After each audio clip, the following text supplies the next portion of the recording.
Hello everyone. So today we will discuss about chapter 6 that is lines and angles. So आपको पता होगा line होती क्या है। देखो बेसिकली आपको लाइन की अगर डेफिनेशन पता होनी चाहिए। लाइन होती क्या है। देखो लाइन आपको पता है कुछ इस टाइप से होती है, ऐसे होती है ना। कुछ लाइन क्या होती है, कुछ इस टाइप से होती है। आपके मतलब दोनों साइड उसमें क्या होते हैं, एरो होते हैं। ठीक है, देखो दोनों तरफ एरो होते हैं, मतलब इसकी ये लाइन जो है कॉन्टिन्यूअसली चली जा रही है। आप लेंथ नहीं बता सकते लाइन की कितनी लेंथ है। ठीक है, जब भी तो हम बोलते हैं लाइन की क्या होती है, line has infinite length. Okay, because there is no end points in the line. ठीक है, तो लाइन आपकी पता लगी आपको जिसमें दोनों एक भी एंड्स नहीं होता। हम ये कहेंगे there is no ends in the line. ठीक है, तो लाइन जो होती है आपकी लेंथ क्या होती है, उसमें इनफाइनाइट होती है। और अब बात करते हैं एंगल्स की। देखो एंगल्स की अगर हम बात करें तो आपको ये तो पता होगा। देखो एक्यूट एंगल क्या होते हैं। एक्यूट एंगल क्या होते हैं, जो एंगल जो 0 से 90 डिग्री के बीच में आते हैं, लाई करते हैं, वो क्या होते हैं, एक्यूट एंगल। राइट एंगल क्या होता है, जो 90 डिग्री के जो एंगल होता है उसको क्या बोलते हैं, राइट एंगल। ऑब्ट्यूस एंगल जो 90 डिग्री से बड़े होते हैं बट 180 से लेस होते हैं। ठीक है, स्ट्रेट एंगल जो 180 डिग्री को बोलते हैं स्ट्रेट एंगल। और आपका रिफ्लेक्स एंगल जो होता है, ये ध्यान रखो, रिफ्लेक्स एंगल जो होता है वो 180 से स्टार्ट होता है। मतलब 180 और 360 के बीच के जो एंगल होता है उसको हम क्या बोलते हैं, रिफ्लेक्स एंगल। जैसे कि आपने देखा होगा ये। ठीक है, और कंप्लीट एंगल भी पता है आपको। 360 डिग्री के एंगल को क्या कहते हैं, हम कंप्लीट एंगल कहते हैं। ओके, अब देखो इसमें एडजेसेंट एंगल क्या होता है। जैसे आप एडजेसेंट साइड पढ़ते हो, ठीक है, जो मतलब दोनों साइड्स एक साथ होती है। जैसे कि देखो ये एंगल है, बिल्कुल एक साथ है ना, एक ये वाला एक ये वाला, तो ये क्या हो गई, एडजेसेंट एंगल। ठीक है, एंगल जैसे कि ए बी डी और सी बी डी, ये आपकी क्या है, दोनों एंगल एडजेसेंट एंगल है। नेक्स्ट आपका लीनियर पेयर ऑफ एंगल। देखो इसको हम यूज करेंगे। ठीक है, लीनियर पेयर ऑफ एंगल्स का मतलब होता है, आपको पता है ये लाइन के साथ ये जो एंगल बन रहा है पूरा कंप्लीट क्या है, 180। ठीक है, तो यहाँ पर जितने भी लीनियर पेयर का मतलब होता है, इन एंगल का सम जो होगा ना वो 180 डिग्री होगा। इसके बाद है vertically opposite angles. Vertically opposite angles का मतलब है कि जैसे यहाँ पर एंगल COB इक्वल होगा AOD के और AOC इक्वल होगा BOD के। इसको भी हम यूज करेंगे अपने क्वेश्चंस में। ठीक है, नेक्स्ट अब देखते हैं हम लाइंस का और देख लेते हैं। देखो इंटरसेक्टिंग लाइंस और नॉन इंटरसेक्टिंग लाइंस। देखो इंटरसेक्टिंग लाइंस का मतलब क्या है, जब दो लाइन क्या होती है, एक दूसरे को कट करती है, किसी एक पॉइंट पर मीट करती है, तो उसको हम क्या बोलते हैं, intersecting line. Non intersecting line that is parallel line, मतलब जो मीट ही नहीं करती किसी एक पॉइंट पर, तो उनको क्या बोलते हैं हम, नॉन इंटरसेक्टिंग लाइन।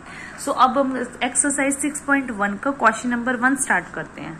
ठीक है, देखो ये आपकी एक्सरसाइज 6.1 है। इसका क्वेश्चन नंबर 1 क्या कह रहा है, ये आपको फिगर दे रखी है, इसमें ये बता रखा है, ये कहा है कि फ्रॉम 6.13 इस फिगर से अगर हम देखें तो जो AB लाइन है और CD लाइन है ये क्या कर रही है, इंटरसेक्ट कर रही है। किस पर, इस पॉइंट पर इंटरसेक्ट कर रही है।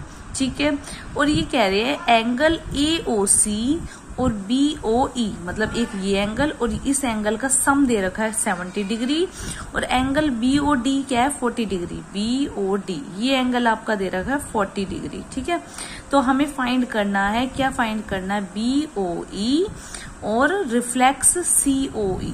देखो एक्सरसाइज 6.1 का फर्स्ट क्वेश्चन करते हैं। देखो क्वेश्चन नंबर 1 में कहा है कि ये फिगर में अगर हम देखें तो AB और CD लाइन, ये AB लाइन है और ये CD ये इंटरसेक्ट कर रही है। ठीक है, कर रही है ना, किस पॉइंट पर, O पर।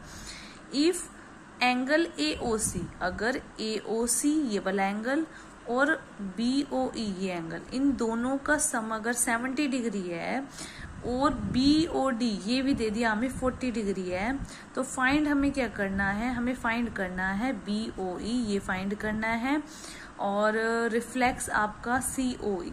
तो मतलब कि COE अगर आप फाइंड कर लेते हो तो रिफ्लेक्स हम इजीली कर सकते हैं। देखो रिफ्लेक्स का मतलब क्या है कि देखो COE होता तो ये वाला एंगल, ठीक है, तो रिफ्लेक्स ऑफ COE का मतलब होता है ये जो एंगल है यहां से यहां तक, मतलब COE एंगल को छोड़कर जो ये बना, ये पूरा इसको हम बोलेंगे रिफ्लेक्स ऑफ COE।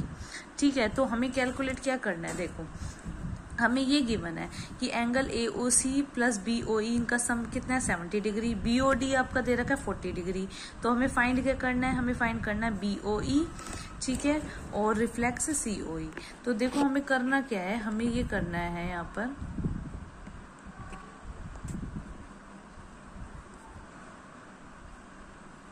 देखो हमें जो जो गिवन हम देखो हमें लीनियर पेयर का यूज करना है। ये देखो ये हमें पता है तीनों एंगल का सम क्या होगा 180 डिग्री।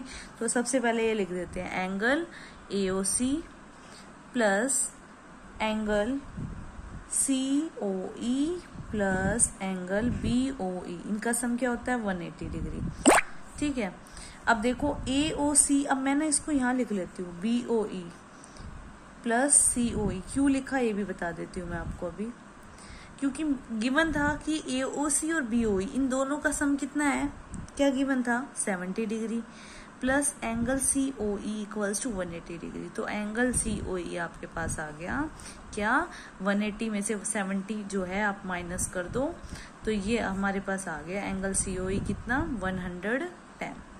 अब देखो COE आ गया, हमें चाहिए क्या, हमें चाहिए रिफ्लेक्स ऑफ एंगल COE, मतलब हमें ये वाला चाहिए, ये हमें COE नहीं चाहिए, हमें ये चाहिए। तो अब कंप्लीट एंगल हमें पता है 360 होता है, 360 में से माइनस कर दो 110, तो क्या आ गया 250 डिग्री। फर्स्ट हमें जो चाहिए था मिल गया। अब हमें क्या करना है, कैलकुलेट करना है BOE, ये फाइंड करना है। तो देखो एंगल BOE मतलब कि ये कैसे करेंगे, देखो एक एंगल ये हमें मिल गया, एक एंगल हमें ये मिल गया, तो दोनों एंगल को ऐड कर दो BOE आ जाएगा।